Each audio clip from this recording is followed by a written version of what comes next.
Hi class, and welcome to this week's video notes on DNA replication. Now you've already learned all about the structure of DNA and where we came up with the theory that DNA is responsible for our genetic codes.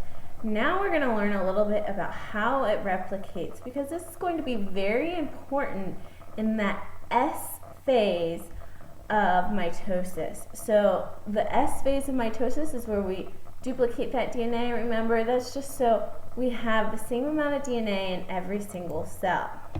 So let's talk about some theories. Now, we have three different theories. We have semi-conservative, conservative, and dispersive. Now, in semi-conservative, we unzip the DNA, we pull it apart. We have two sides, we're going to pull those two sides apart. And then we're going to have those nitrogenous bases, that adenine, guanine, cytosine, and thymine. It's going to match up with its corresponding part. So your A with your T and your C with your G. And then it's going to use some enzymes to bind back together. We have conservative, which is where you're literally making a copy of our DNA. And we have dispersive. Dispersive means you're making copies of different portions. So as you can see here, the red is what is the original template, and we're making a copy in that pink, and then we're going to go down a little and we're going to make a copy on a different part. Okay, so we figured out that we had a semi-conservative replication of DNA through the experiments of Messelson and Stahl. Now, what Messelson and Stahl did was they grew E. coli, or Escherichia coli, on nitrogen-15 medium, which had a higher density than the normal nitrogen, which is nitrogen-14 medium. And what we saw was, when it first started, as you can see, it had 100% density of nitrogen-15. And even through the first replication, it was a little less dense, but it was still nitrogen-15 from what we could gather. And then we saw that it was 50-50, nitrogen-14, 50%, and 50% was nitrogen-15. And then again, we had another replication, and we saw that we had 25% nitrogen-15 and 75% nitrogen-14. So when these guys were doing this experiment, we knew that if it was the conservative theory, that it would always have nitrogen-15. And so they were thinking, as they were doing this experiment, it was showing that we had semi-conservative replication due to the fact that we're starting to see the nitrogen-14 be introduced back into the DNA. So those nitrogenous bases had to come from somewhere, and it was somewhere else than the nitrogen-15 medium. So we were able to see that, yes, we do have semi-conservative replication of DNA.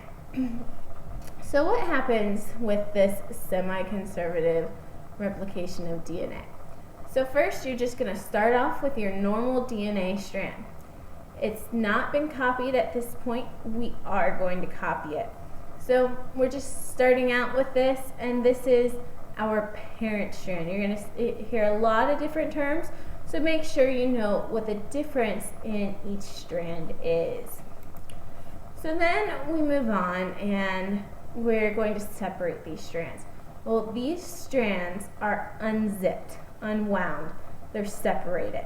And we use the enzyme DNA helicase or helicase to unzip our DNA. So we start with that parent strand and we unzip through DNA helicase, and then we move on. We add our new nucleotides to the unzipped strands. These are referred to, those unzipped strands that you get from the parent strand are then referred to as your template strand. So we start with our parent strand, we unzip it, we have two template strands. Now we're going to add that DNA, or we're going to add the nucleotides through the DNA polymerase. Now, DNA polymerase is another enzyme which is required to add the nucleotides, and it helps add those nucleotides to it. Next, we just need to kind of bind them together. So we have DNA ligase, which is used to seal the whole strand together. So now we have two separate strands from the one parent strand. So we start with a parent strand, we separated them into template strands, and now we have two daughter strands that are usable DNA.